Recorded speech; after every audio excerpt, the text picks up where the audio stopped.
For everyone who thinks JoJo is gay, I just have one response for you. No, you. So, hey everyone, this is Okasan from Okasan Talks, and my videos are going to be this way from now on.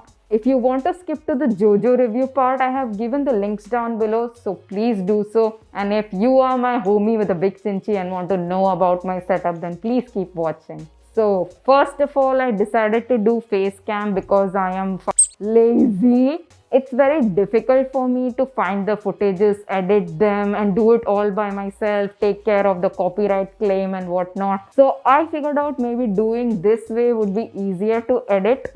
Now you may ask, why am I wearing a mask? Well, aren't we all supposed to? Boomer comedy. Yeah, sorry. Well, that too. And because I hate my ugly nose and my mouth, and if I have to keep looking at them while recording, I'll be very anxious, man. This way I can be more comfortable and free while talking. That's why the mask. And yeah, I had to make this on my own because you Vistaprint, they did not deliver my custom made mask. So you have to deal with this JoJo mask. If you can understand that I tried to make a JoJo mask, okay.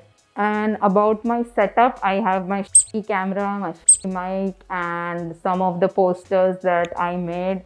Most of them are by me. You can check them out in my art account, that is Ranj Arts. And the two JoJo posters are made by my sister, Radh Draws. Isn't she so amazing?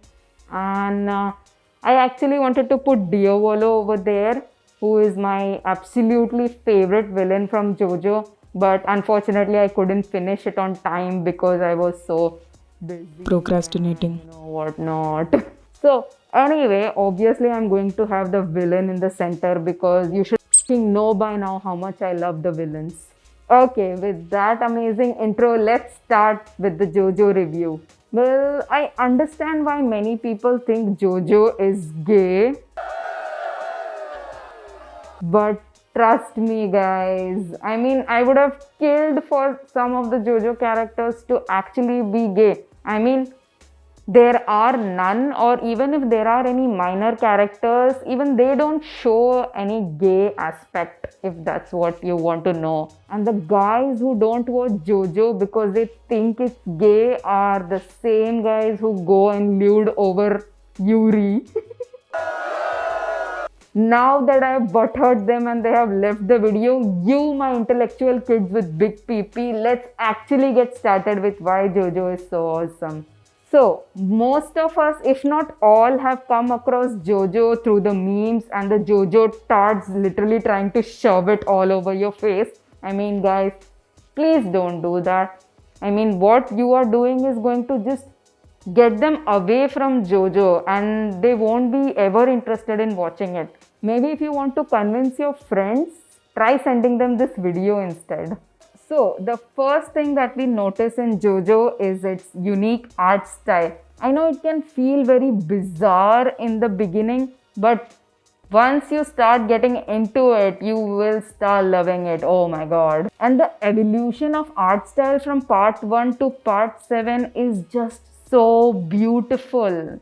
And not just the art style, but the story was way ahead of its time. I mean, it was released in 1987 and it is relevant even today. I mean, I understand why people find it so difficult to get into JoJo because honestly, when I started watching JoJo, I wasn't that into it.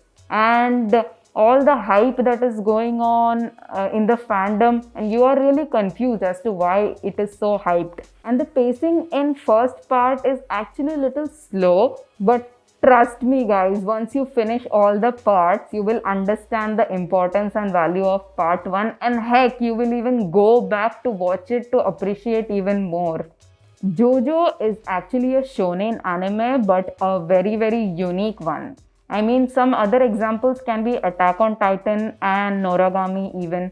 But coming back to JoJo, the main aspect is because here even the protagonists are not safe, you know what I mean? And me being someone who doesn't give a shit about protagonists, even I loved the protagonists in JoJo. I mean, they are so amazing. Now, the main thing that I look for in an anime is, of course, the character development and story development. So, every JoJo is different from each other, and that's why it doesn't feel repetitive at any point.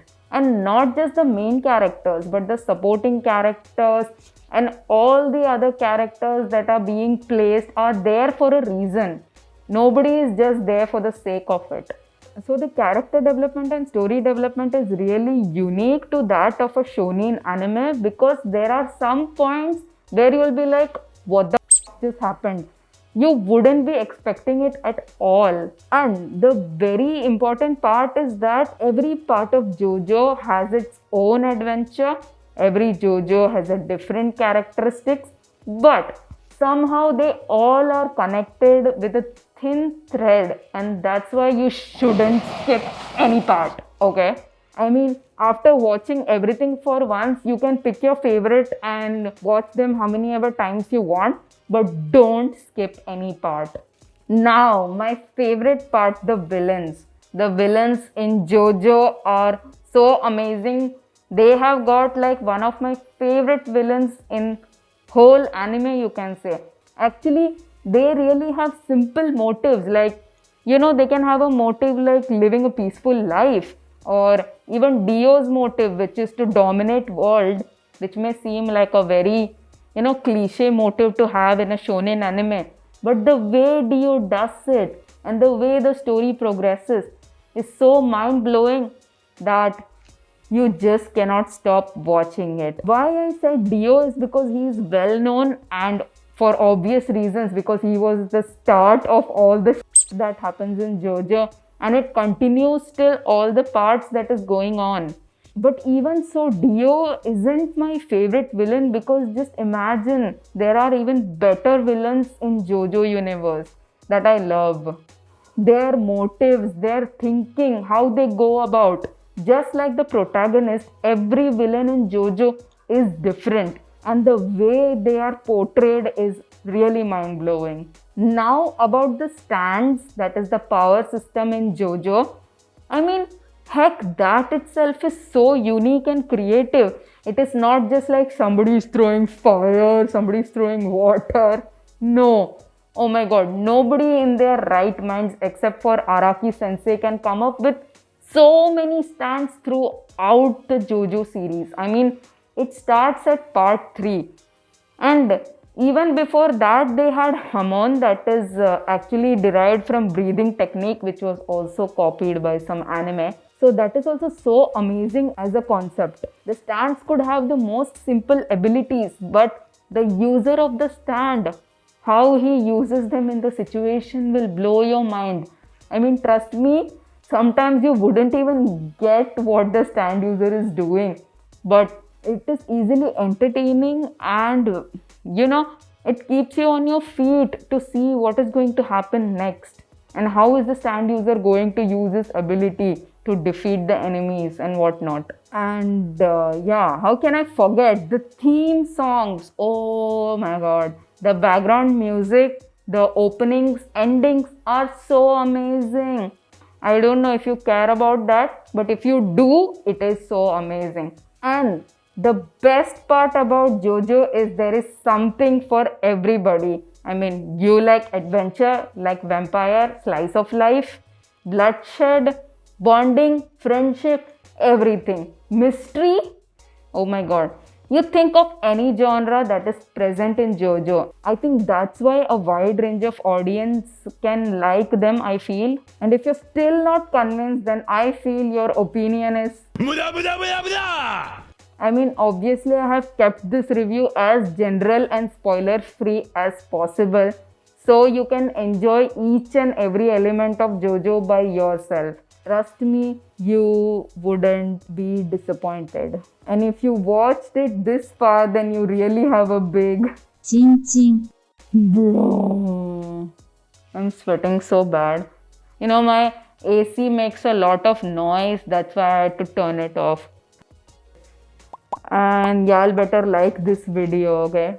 And don't forget to give me feedbacks on my first face cam video ever, because that will really help me to improve my videos in future. And don't forget to like, subscribe and share this video with your otaku friends. Arrivederci.